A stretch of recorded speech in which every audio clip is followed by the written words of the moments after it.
This is the first national television interview for Angela Davis since she was acquitted of kidnapping, murder, and conspiracy in connection with the Marin County courthouse shootout that took place 2 years ago. The victory around my case means that there can be more victories. And all of the people, all of the sisters and brothers who came together in an organized fashion in order to demand my freedom can see now that it's possible to free more political prisoners and to do something about the oppression which has enslaved black people in this country for so long. The following program is from WNET 13.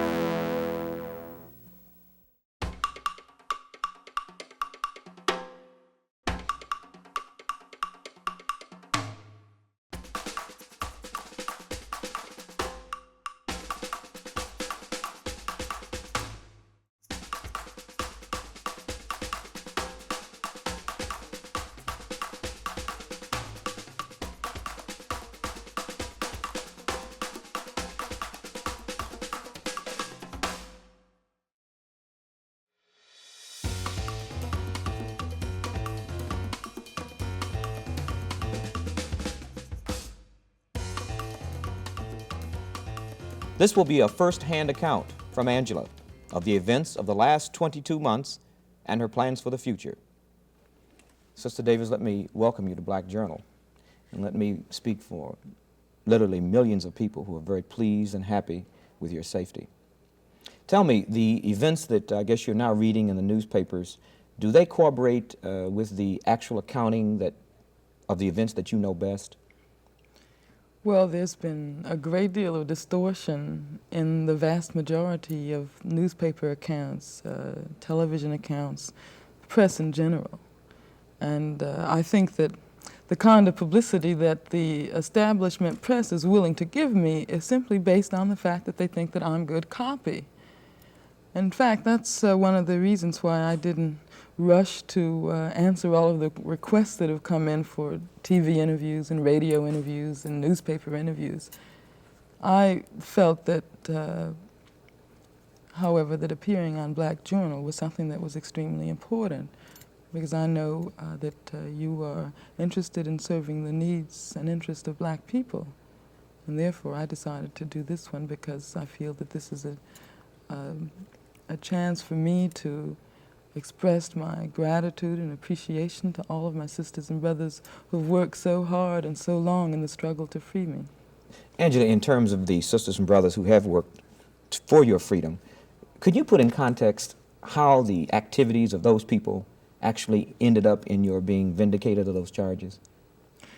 Well, there have been all kinds of activities over the last 22 months. But perhaps I can give one very concrete example of the way in which the involvement of large masses of people, and particularly black people, had a direct impact on the case itself. A couple of months ago, there was a decision from the California Supreme Court abolishing the death penalty. That meant at that time that we were able to make a motion for bail. There were felony defendants all over the state of California who also made motions for bail. But as it turned out, I was the only one who was immediately released, and I suppose you know that afterwards the Supreme Court modified its original decision and stated that cases that had been capital offenses, that were capital offenses before the abolition of the death penalty, would continue to remain unbailable. But right after the decision came down, letters and telegrams and telephone calls and petitions and all kinds of things came in from all over the country and all over the world. And in fact, during the presentation of the bail motion itself, the judge acknowledged the fact that he was receiving so many telegrams and letters that he didn't have time to read them. Right. And I know that that had an impact on the decision. What it meant was that the judge could release me on bail knowing that there existed a climate of public opinion which would agree with that, and he wouldn't feel isolated. So I think that that had a very important impact, and that had an important impact on the outcome of the trial, Because how would the jurors have felt if they saw me coming in from a holding cell underneath the courtroom, flanked by guards and matrons? They would tend to look at me as already guilty, as already convicted. Now, that's what really happens to most black people. Oh, yeah. When they come in a courtroom, they're chained. Right. I've seen pictures of some of the Soledad brothers as they were chained and led into the courtroom. Angela, how do you feel inside now? I mean, about being free. Do you have a mixed feeling about being a little bitter and a little sweet? Are you most sweet? I mean, how are you accepting this, one, this ordeal that you've been put through, and secondly, now your new freedom? Well, certainly the months I spent in jail, the majority of which was spent in solitary confinement, weren't a very happy experience at all. But I wouldn't really say that I feel bitter about my own personal ordeal, because I know that so many of my sisters and brothers are right now suffering under conditions that are far worse than those that I had to put up while I was in prison. My overall feeling about the acquittal is that the victory around my case means that there can be more victories. And all of the people, all of the sisters and brothers who came together in an organized fashion in order to demand my freedom can see now that it's possible to free more political prisoners and to do something about the oppression which has enslaved black people in this country for so long. Well, Angela, when you say political prisoner, what do you mean? Well, there are a number of ways in which I would describe what a political prisoner is. Of course, we all recognize that the United States does not recognize the existence of political prisoners. And in fact, in general, when you talk about a person who is arrested for political reasons, you're talking about the use of criminal charges in order to stifle leadership, in order to isolate leaders and activists from the community. There is that kind of political prisoner. We know about Bobby Seale and Erica Huggins and Huey Newton and Leotis Johnson, and I could go on and on and on. The list is endless. The Soledad brothers. We know that they were arrested on criminal charges as an excuse for removing them from the community, removing them from their revolutionary work and activity among the people. But over the last few years, there has come into being another kind of political prisoner. And I'm talking about all of the sisters and brothers who are victims of the system, who are easy targets of the police, who get railroaded through the courts into prison, often for no reason at all, who are there only because they're black. And I think a brother during the Attica Rebellion sort of expressed this whole thing when he was asked by a reporter what he was charged with. And he said he was charged with being black. That's why he was there. And coupled with the oppression that leads black people and brown people, people of color, into the jails and prisons of this country, has been a new kind of political awareness that has spread all over the jails and prisons throughout the country. When George Jackson, and Fleeta Drumgo, and John Clouchet, and Ruchell McGee, I could go on and on and on to name the sisters and brothers who have achieved a political awareness and a political commitment behind the walls. But you see, once they do this, then they are subjected to all of the terror that the prison system has to offer. Mm-hmm. And so they end up spending years and years and years in prison under the worst of circumstances. Angela, tell me how, I have been frequently asked this, we've received letters, fans of Angela Davis, and some brothers and sisters don't understand your concept of communism. They don't understand, they cannot, let's say, reconcile blackness and communism. What is your philosophy in that respect? Well, first of all, I think that black people, particularly black youth and brown youth, are beginning to see through the lies and distortions of the government and are beginning to see that much of what has been said about communism in this country is simply not true. The reason I am a communist is because I feel that only through a total revolution, which is going to overthrow the capitalist control of the economy, which will seize the wealth from all of the giant corporations that exploit and control the lives of all working people, but particularly black people. And see, I feel that the reason why racism is so blatant and has been a part of the history of black people from the time we were first kidnapped from the shores of Africa is because it has helped those capitalists gain more and more profit. And if you look at any factory, any plant, who does the worst jobs? Who gets paid the smallest salaries? It's black people. So racism serves as a buttress, as a justification for super exploitation. And I feel that if we're going to talk about the total liberation of black people, we first have to liberate ourselves from the material conditions of our oppression. And the material conditions of our oppression are no jobs, or bad jobs, unemployment, bad housing, bad medical care, and all of the kinds of things that will be eradicated under socialism. I think, however, that there's been a lot of confusion, even in the movement, even among sisters and brothers who are fighting for liberation about what communism is all about. People have talked about black people being used by communists. And I think that really underestimates our ability as black people to be leaders.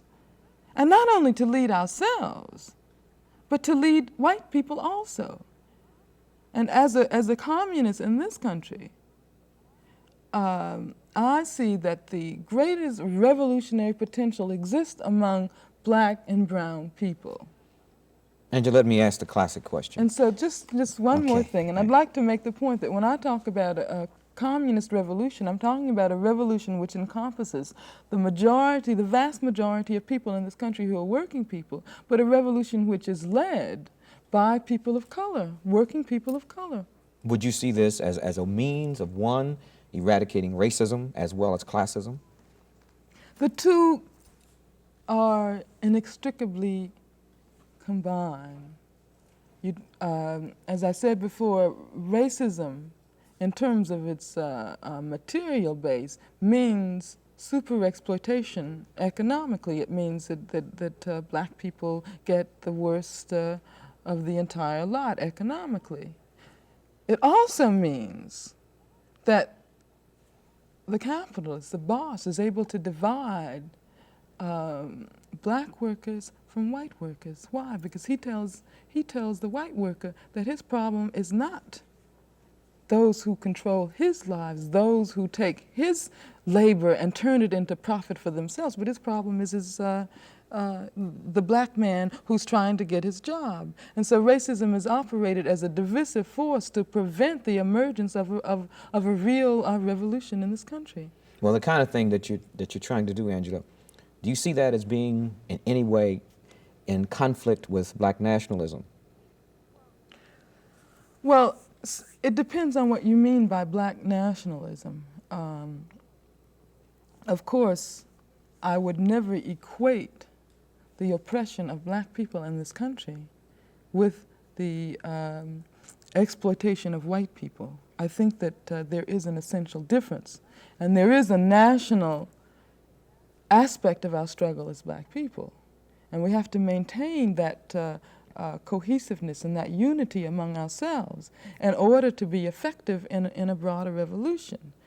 I would say also that for white people, for white workers, the most important thing they have to do now is combat racism, so that racism and the fight against racism becomes the key to a broad revolution embracing all people in this country, all working people. Angela, when you say revolution, when you say overthrow of the government, number one, what do you mean by revolution? Do you mean an armed confrontation? Do you mean a change in the values of the system? When you say overthrow of the government, again, are you speaking in terms of violent confrontation? Are you speaking in terms of political process? What is it that you have in mind when you... Well, I mean, that depends really on those who wield the power. If it were possible to have a peaceful revolution, and when I say revolution, I'm talking about a complete and total change in the entire fabric of this society, a change in the distribution of wealth. We have to seize all of the wealth from the General Motors and from the Fords and from all of the giant corporations that control the destiny of this country today. But we also have to revamp the educational system. We have to revamp all of the political institutions. Now, if those who are in power now would simply accept the demands of the revolution, then there would be no necessity for violence. If there is violence in the process of waging a revolution, that will be determined by the ruling class. That will be determined by those who hold the power. Now see, let me just give you a small sort of a microcosmic example of what I mean. Say a group of people get together and go out and demonstrate in order to dramatize their demands around a particular issue. You know, that's fine if they are able to do this in the way in which they want to. But what happens in many cases, you have police forces unleashed on them because they are peacefully demonstrated. And my position is that we do not stand there and allow ourselves to be shot down and beaten. We have the right, we have the human right to defend ourselves and to defend our principles and defend what we want to do. And so I would say that in the event of violence in a revolution, you always have to see that in the context of defending gains of the people. We have a right to defend those gains. Angela, now many people, black nationalist organizations, middle-of-the-road organizations, black people, are talking about using the political process. Some blacks in the community have now gotten behind McGovern, some behind Humphrey, some behind Shirley Chisholm. Do you see politics as a viable force in our struggle? Do you plan to become involved in the political process of getting people elected to effect change? You mean the electoral process? Yes. Because there are many different levels of political struggle. Well, I think that the electoral process is something that should be utilized.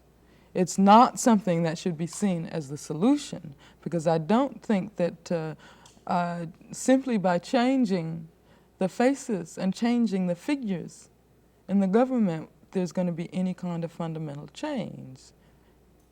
When we talk about a revolution, we're talking about a fundamental change in the system, a complete and total overthrowing and transformation of the system.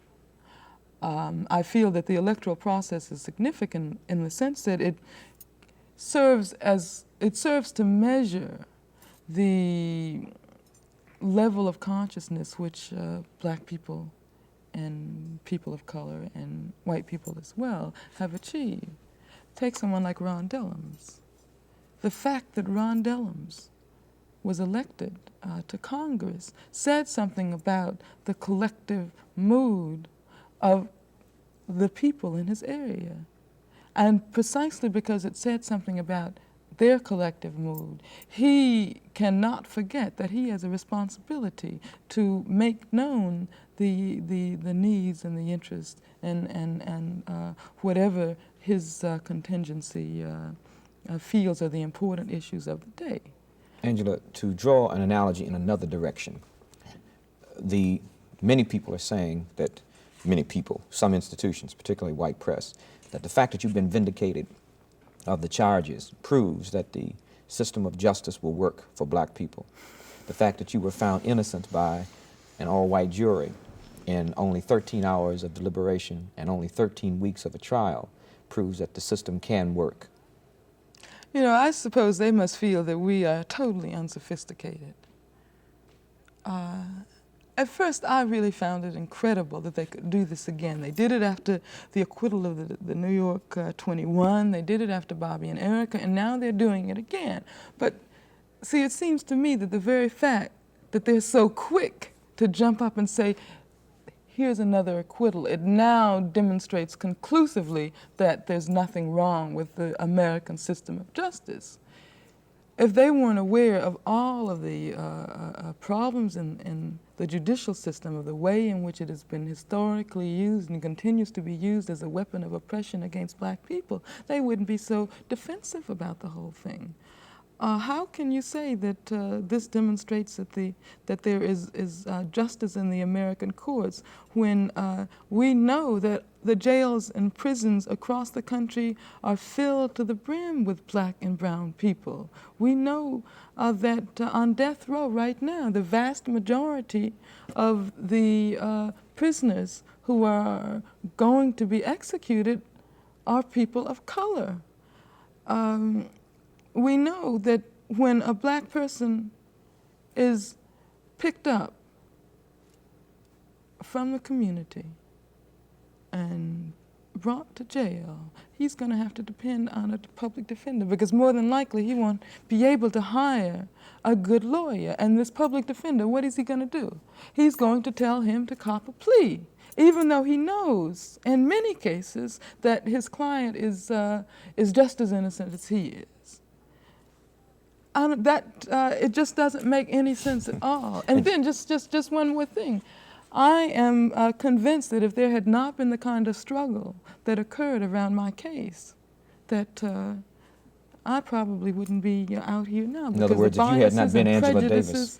Well, not Angela Davis, but well, I mean the well-known. See, this whole victory, it's not my victory. It's our victory. It's a victory of all those who struggled around me, not because I happen to be a special kind of a person, but because I am also, like all of our sisters and brothers in the jails and prisons, a victim of the government's repression.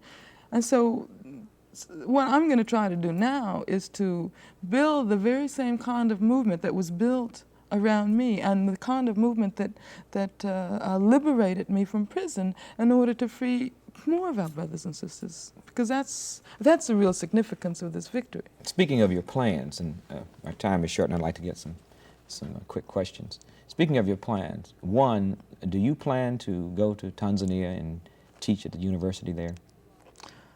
Well, I have been told that such an invitation is forthcoming, and I am of course very tempted to take it.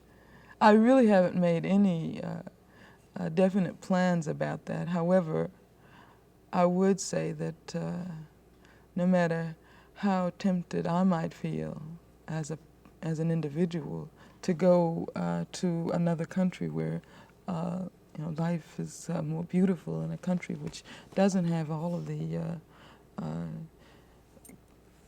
oppression and all of the misery that we see here, I feel a very special kind of responsibility to stay here and help to build a movement that's going to bring about some change for my people in this country. Speaking of other countries, it's also rumored in the white press that you are now going to Bulgaria and to Russia for vacation. Well, there are all kinds of rumors. It's true that I did receive an invitation to visit the Soviet Union. I don't know where the rumor that I was going to Bulgaria stemmed from. But as I said before, I'm planning for the time being to remain in this country and help to do some of the work to build the kind of movement that we're talking about. Of course, sometime in the future, I probably will spend some time abroad, because I feel that I have to also express my appreciation and gratitude to all of the millions of people in Africa and in Europe and in the socialist countries. When I was in jail both in Marin County and Palo Alto, I'd get each day huge mail bags full of letters from the socialist countries, and they waged a really tremendous campaign. Cuba, they had a committee there, and they just went all out in my defense. And also, I feel that in expressing my gratitude to the people in countries abroad, I also have the responsibility to help maintain the momentum of the movement that was forged around me, so that we can also break some more chains and tear down some more walls. Angela, you're a philosophy professor and a philosopher. I think sometimes philosophers use terms that they assume that lay people understand. One of the terms I think has become confusing is the statement that you were in love with George Jackson. Now, did you mean that? Well, how did you mean that? Well, of course, as I love all my people, I also love George Jackson. But then I had a special kind of relationship with George as a result of working on his defense on the outside and getting to know him as a person. And then once I was arrested, becoming closer to him because of the similarity of our conditions. The prosecution's theory of the case, of course, was that I was ruled by emotions, a passionate love for George. And my response to that was very simple. And I think a lot of it had to do with the male supremacist notions and ideas. He felt that because I was a woman, he was going to be able to pull this off. I mean, I was just completely floored when I heard that, because what he was really saying was that to love someone is a crime. And that secondly, following your theory, to be a woman meant that if you did, you would be out of control by your emotions. Yeah, that I would have absolutely no ability to be rational and to make decisions of my own. Angela, our time is short. I'd like to get a very important question in, because I'm sure you'd like the public to know how you feel. What about your parents, your mother and your father, during this last 2 years? Well, of course, the last 2 years have been a very difficult time for my parents, particularly because they live in the South and because of all of the pressures that they've had to withstand. But they've really been beautiful, extremely beautiful, because instead of succumbing to all of these pressures, they became stronger. Mm-hmm. And my entire family was involved in the defense. My mother spent a great deal of time speaking across the country, as did my sister and my brother, who is a football player and got a lot of pressures from that end. And I think that out of this whole ordeal, there has developed an even greater solidarity among us, but it's a solidarity which is developed through struggle. That's the most important thing. Angela, I have to say this on behalf of our viewers, that once again, you look well, and we're happy to have you out in minimum. And we're very pleased that you're back with us. And as your plans unfold, we want to be kept abreast of them. And I'd like to thank you so very much for being on Black Journal.